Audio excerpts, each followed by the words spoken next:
அனிதா ராதாகிருஷ்ணன் வந்து கைது செய்து அவர் வந்து ராஜினாமா பண்ண சொல்லி வற்புறுத்தினாங்கன்னு ஒரு பேட்டி. அதாவது அனிதா ராதாகிருஷ்ணன் கைது செய்யப்பட வேண்டியவர். இன்னைக்கு நீதிமன்றத்துல நீதி அரசர்கள் என்ன சொல்லி இருக்கிறாங்க? ஒரு தேர்ந்தெடுக்கப்பட்ட எம்எல்ஏ பேசுற பேச்சா இதுன்னு கேட்டிருக்காங்க. அது நீங்க வாய்க்கு வந்ததெல்லாம் பேசுவீங்க, எல்லாரும் பொறுத்து கொண்டு இருக்கணும்னா இல்ல. அவங்க முதலமைச்சர் மாத்திரம் வாய்க்கு வந்து பேசல. திமுகவை சார்ந்தவர்கள் இணையதளத்துல பேஸ்புக்ல மற்ற தலைவர்களை அசிங்கமா எழுதுறாங்க. அதை இதுவரைக்கும் ஸ்டாலின் கண்டிக்கல. அதனால அனிதா ராதாகிருஷ்ணன் கைது செய்யப்பட்டது சரியான நடவடிக்கை. ஏனென்றால் நாகரிகமான பேச்சு இருக்கணும்.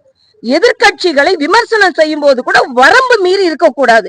வாய்க்கு வந்து எப்படி வேணாலும் நான் பேசுவேன் என்றால் எப்படி அதை ஒத்துக்கொள்ள முடியும்? அதனால இது அவர் கைது மற்ற இது மாதிரி அசிங்கமா எழுதுறவங்களுக்கு ஒரு பாடமாக இருக்க வேண்டும். எதிர்குரல் கொடுத்தாலும் அதை நாகரிகமாக கொடுங்கள் என்பது எனது கருத்து.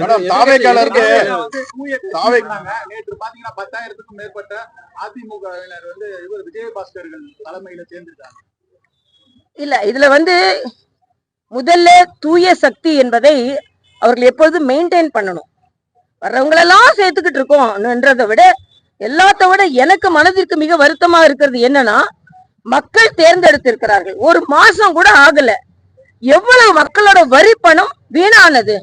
அதுல உடனே விஜயபாஸ்கர் போன்றவர்கள் எல்லாம் 80,000 ஓட்டுக்கு மேல வித்தியாசத்துல ஜெயிச்சவங்க மக்களின் அந்த எண்ணத்தை கொஞ்சம் கூட மதிக்காம உடனே நீங்க ராஜினாமா செய்துட்டு சுயநலத்திற்காக ராஜினாமா செய்கிறீர்கள் என்றால், சுயநலத்திற்காக ராஜினாமா செய்யும் சட்டமன்ற உறுப்பினர்களை ஜனநாயகத்தில் சார்ந்த மக்கள் மன்னிக்க மாட்டார்கள் என்பதான் எனது கருத்து.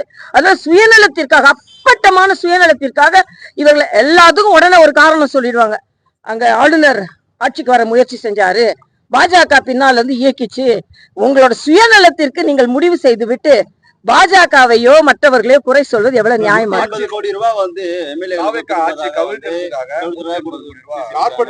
பண்றதால அது பாஜக செயல்படுதுன்னு தகவல். நல்ல கதையா இருக்கு. பாஜகவுக்கு அப்படிப்பட்ட அவசியம் இல்லை.